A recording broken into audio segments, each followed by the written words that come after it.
في الفيديو ده إن شاء الله هنصحح مفهوم خطأ شائع بين الكثير من الناس.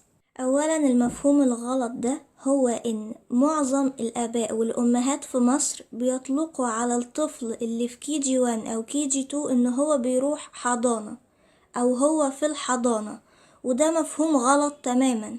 الآباء والأمهات في مصر بيخلطوا بين الحضانة وبين الروضة أو رياض الأطفال، فهم في اعتقادهم إن أي مكان أو أي مؤسسة بتستقبل الأطفال أقل من 6 سنين اسم حضانة. طب هل ده صح؟ لا طبعا غلط. خلونا نعرف الفرق بين الحضانة ورياض الأطفال أو الروضة، ونبدأ بالحضانة. إيه هي الحضانة؟ هي كل مكان مناسب يخصص لرعاية الأطفال الذين لم يبلغوا سن الرابعة، يعني أقل من 4 سنين، وتخضع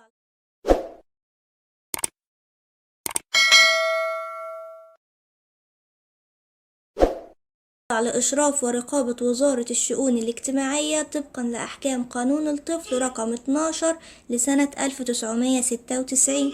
طيب إيه دور الحضانة؟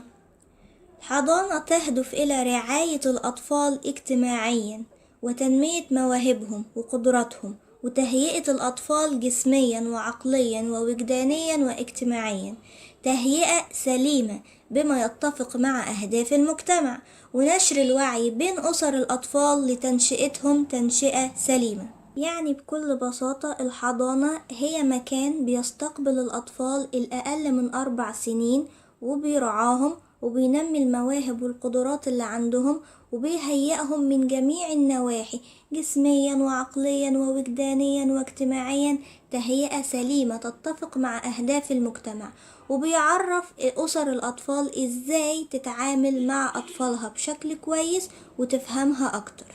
طيب نيجي دلوقتي للروضة أو الروضة. ما هي الروضة؟ هي كل مؤسسة تربوية قائمة بذاتها، وكل فصل أو فصول ملحقة بمدرسة رسمية، وكل مؤسسة تقبل الأطفال بعد سن الرابعة يعني أكبر من 4 سنين، وتخضع لخطط وبرامج وزارة التربية والتعليم ولإشرافها الإداري والفني. طيب إيه دور الروضة؟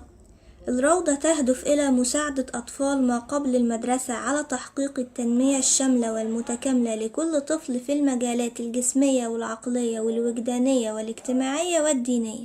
يعني بكل بساطة الروضة هي كل مؤسسة يا إما بتكون لوحدها أو داخل مدرسة ابتدائية بتستقبل الأطفال الأكبر من 4 سنين وبتساعدهم على تحقيق التنمية من جميع النواحي الجسمية والعقلية والوجدانية والاجتماعية والدينية. فبكده نكون صححنا المفهوم الخاطئ ده بالطريقة العلمية. تعالوا نصححه برضو عن طريق اللغة. عمركم سألتوا نفسكم يا جماعة كيجي دي اختصار لإيه؟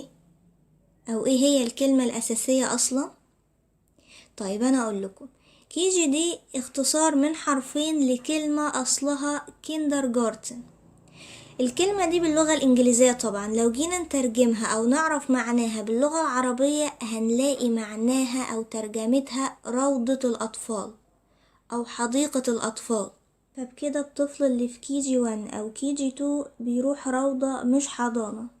فالروضة هي الروضة، هي رياض الأطفال، هي حديقة الأطفال، هي كيندرجارتن، هي KG.